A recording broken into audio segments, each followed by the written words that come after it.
அன்பார்ந்த தமிழ் உறவுகளுக்கு இனிய வாழ்த்துக்கள். இப்பொழுது பார்த்தீங்கன்னா பாலா பாலா பாலா பிரச்சனை முடிஞ்ச பாடு இல்லை. நானும் அவரை ஆதரித்து ஒரு வீடியோ போட்டேன். அந்த வீடியோவுக்கு ஆதரவும் உண்டு, எதிர்ப்பும் உண்டு.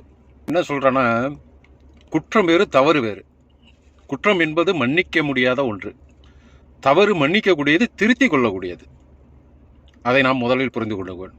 பாலா ஒருபோதும் குற்றம் செய்தவர் இல்லை என்பது எனது வாதமாக இருக்கிறது. ஆர்வத்தினாலோ அறியாமையினாலோ தவறுகள் செஞ்சிருக்கலாம். அதை சுட்டி காட்டினால் திருத்திக் கொள்ளப் போகிறார். இப்போ இரண்டாவது காணொளி கூட வெளியிட்டிருக்கிறார் குற்றம் சாட்டிய உமாபதி அவர்கள்.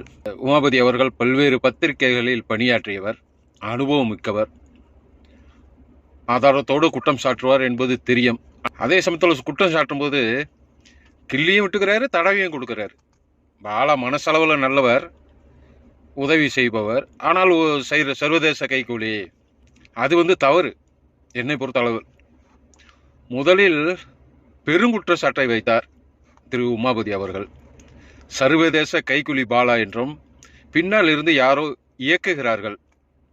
தமிழ்நாட்டுக்கு மிக ஆபத்தானவர் பாலா.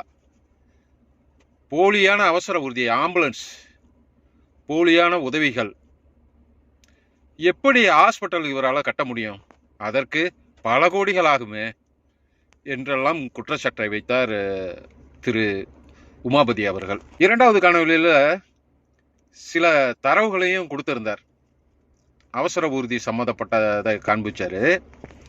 அதில் 30 ஆண்டுகள் பழமையான அவசர ஊர்தி இருக்கு, காப்பீடுங்கிற இன்சூரன்ஸ் இல்லை, அது இல்லாமல் ஓடுது, இதெல்லாம் தண்டனைக்கு உரியது அப்படின்னு சொன்னார். அதில் பயணிச்சா ஏதாவது நிகழ்ந்தால் அவர்களுக்கு என்ன ஆகுது, இப்படி குற்றச்சாட்டுகளை வைத்தார். இவைகளை ஏற்றுக்கொள்ளலாம். அப்படி உண்மையாக இருக்கும் பட்சத்தில், உண்மையாக இருந்தால் அது மாற்றிக்கொள்ள வேண்டியதான். இது தவறு தான், இது குற்றம் இல்லை. நான் கேட்கறது, சர்வதேச கைக்கூலி என்று கூறி நெருப்பை பற்ற வச்சது திரு உமாபதி அவர்கள். தமிழ்நாட்டுக்கு ஆபத்தானவர், கொஞ்சம் கொஞ்சமாக புகழடைந்து அரசியலில் நுழைஞ்சிடுவார் என்று சொன்னீங்க. ஆனால் அவர் கூறிவிட்டார், நான் அரசியல்லாம் வரல அப்படின்னு. இப்படிப்பட்ட நிகழ்வுகளுக்கு நீங்கள் தரவுகளை, ஆதாரத்தை கொடுக்கல. அவசர ஊர்திக்கான தரவுகளை கொடுத்துருக்கீங்க, இன்னும் அது உண்மை அறியப்படவில்லை. இது இந்த முக்கிய குற்றச்சாட்டுகளான சர்வதேச கைக்கூலி, ஆபத்தானவர், தமிழ்நாட்டுக்கு ஆபத்தானவர், யாரோ இயக்குறாங்க, இதற்கான தரவுகளை இங்கே கொடுக்கல, ஏன் கொடுக்கல அப்படிங்கிறத கொஞ்சம் நீங்கள் தரணும்.